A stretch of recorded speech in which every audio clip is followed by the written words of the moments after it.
Hey guys, welcome to history class today. Now I know you don't normally have videos for history class, but things are going to change a little bit during this month because February, the month of February, is actually Black History Month, at least in America. And there's several people, several leaders of Black history that I think it's very, very important that you learn about.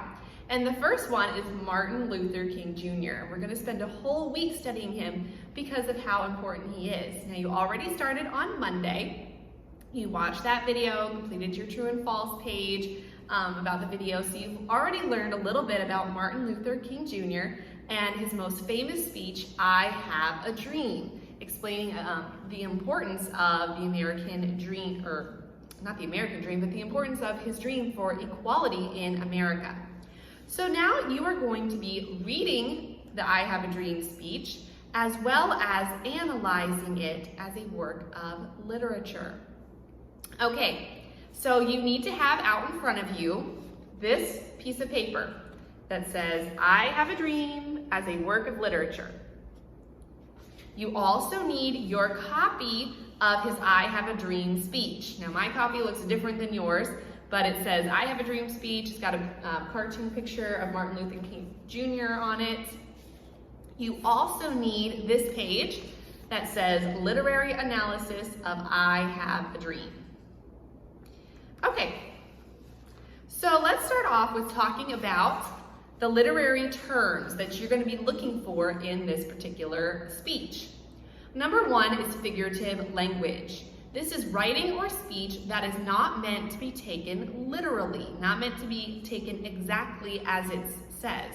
There are many types of figurative language. They are known as figures of speech, which include, among others, metaphor, personification, simile, and symbol.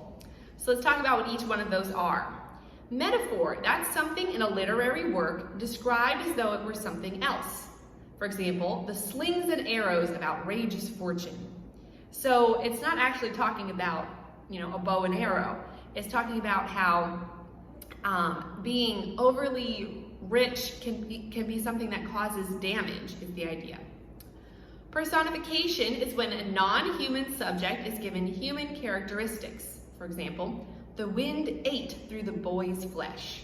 Can wind actually eat something? No, it can't, but it's saying it was so cold that it was like the wind was just going straight through the boy like it was eating his flesh, so he didn't have anything left, which that's only something a human could do, or an animal. Simile. A figure of speech that makes a direct comparison between two unlike subjects using either like or as. She sings as a lark sings, but stings like a wasp. So we're comparing the bird and a wasp using like or as. Symbol is anything in literature that stands for or represents something else. The sun symbolizing hope. Night symbolizing fear, the tides symbolizing change. So there it is telling you right there what it's symbolizing. So those are some figurative language that you're going to be looking for in the speech. Now there's oratory. These are the rationale and practice of persuasive public speaking. So these are techniques that you use when you're giving a speech. You're going to speak differently than how you write. So the figurative language, that's always included in writing. But then when you're speaking, sometimes you include more than that to make your speech more engaging to your audience, to add emphasis. So some oratorical devices include refrain, which is a regularly repeated line or group of lines in a poem or song. So it's something that's regularly repeated. You're going to see a particular refrain in this speech. Dramatic pause is an intentional pause in delivery in order to build suspense or magnify the importance of a point. And then hyperbole, that is exaggeration used for emphasis or dramatic effect. We will not breathe again until the injustice has stopped. Obviously, you're going to keep breathing or else you're going to die. So it's an exaggeration, but it's showing that we are going to wait for this until this happens. It's this important for us, okay? So those are things that are used in speeches. Now, I don't want you to just read the speech. I want you to listen to it as well. So included today with the videos I send, I'm going to send a video of Martin Luther King Jr. when he gave this speech. So I want you to watch it with the speech in front of you so that you can follow along on your pages of what he is saying, so you can read it as well as see it, and you can hear all of those devices. But before you get there, I want to go through some of the things that he says in his speech, just so that you have an idea a little bit of what it means, because he uses a lot of words that you may not have seen before. So I want you to feel like you understand it as you go through it. So I've gone through my copy of the speech and I've highlighted those things that I want to tell you, okay? So bear with me. You can have your speech in front of you so you can see it. If you want to highlight it and add notes so you don't forget it, that's fine. The first thing is that he says 50 years ago. A score is 20 years, so 50 is 5 times 20, so he's saying 100 years ago. Then he says, a little farther down, decree, he uses the word decree, this momentous decree. This is something important that has been said and given. Then he uses the word Negro, that refers to black people, Negro slaves. Seared in the flames of withering injustice. Seared is when something has been burned, and withering injustice is the idea of something that's so cruel, so unjust that it causes you basically to shrivel up and you're not able to express yourself in the way that you should. Crippled by the manacles of segregation and the chains of discrimination. Manacles would be something that would is like basically handcuffs, and chains of discrimination, again, something that ties you down.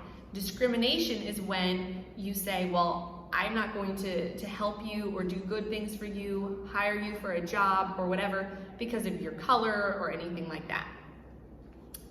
Then he uses a vast ocean of material prosperity.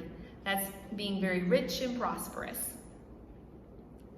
Languished. The Negro is still languished in the corners of American society. So that means pushed off to the side and suffering. Finds himself an exile in his own land, meaning that exile is when you separate somebody else because you want to get them away from you, you want to send them away, and they're not allowed to be part of normal society. Then in the next paragraph, he talks about, he compares the way that black people are treated to a bank. So he says they were signing a promissory note.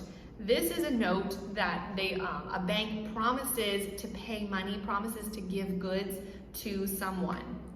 And where it says fall heir, that means they're going to, each American, when they're born, inherits the promises that are given in the Declaration of Independence.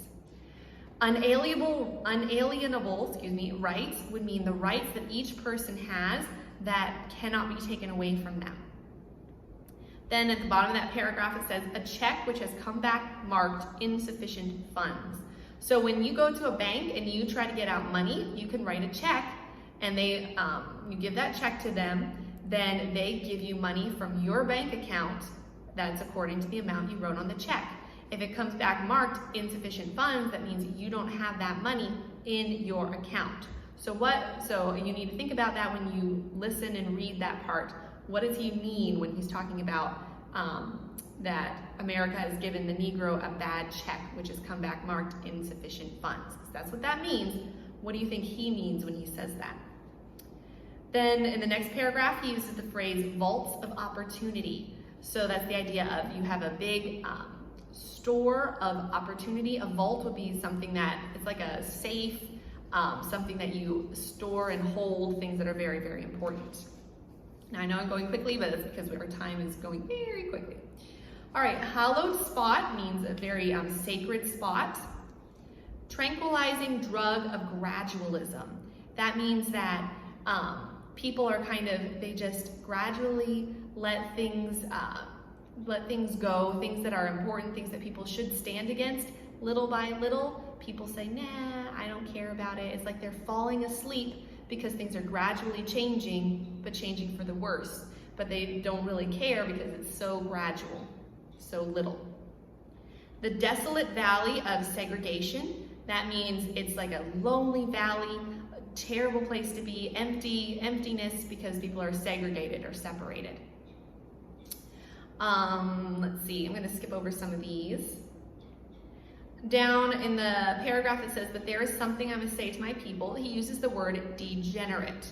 We must not allow our creative protests to degenerate into physical violence. That means to go down really in progress, in effectiveness. So he's saying we can't let our creative protest turn into something that is violent. Then in the next paragraph he says militancy which has engulfed. So he's saying that being more violent, being more willing to take up arms and weapons, and engulfed is something that like covers up. And in that same paragraph it says inextricably bound to our freedom. When something is inextricable, it means it can't be separated, can't be taken apart. Okay? A pledge is a promise. Someone who's a devotee is someone who is a follower of something. Fatigue is being tired. Where it says gain lodging, it means find a place to stay. Mobility is being able to move freely. Selfhood is your idea of self, who you are. And dignity is your dignidad. Okay, let's see. I'm going to skip over those. I want you to go down to, once he starts saying, I have a dream, you see, I have a dream today. He says, I have a dream down in Alabama with its vicious racists. That means someone who's vicious is someone who's not nice at all. With its governor having his lips dripping with the words of interposition and nullification. So these are words that the Alabama governor used, and I want you to look those words up, interposition and nullification, to see what those mean. With this faith, we will be able to hew out of the mountain of despair. So to hew something out of a mountain would be to like dig away at the mountain with like a pickaxe and chop away the rocks. So he's saying hew out of the mountain of despair. So chop away from the mountain of despair and create a sculpture. So instead of despair, being sad and feeling there is no hope, he says you're going to hew out a stone of hope. So create a sculpture of hope. Jangling discords.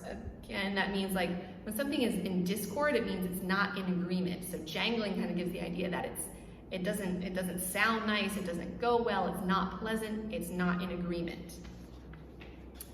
Okay, and then it has some words when he describes the different states. It says prodigious hilltops, that means high and prominent. Heightening Alleghenies, that would be the tall mountains, the tall Allegheny mountains. Curvaceous slopes, just means curving hills. Okay, then he uses the word hamlet down near the bottom. Hamlet is just like a little town, little pueblo. And then Old Negro spiritual, those would be hymns that were well known in the Black community, especially hymns that were sung by slaves.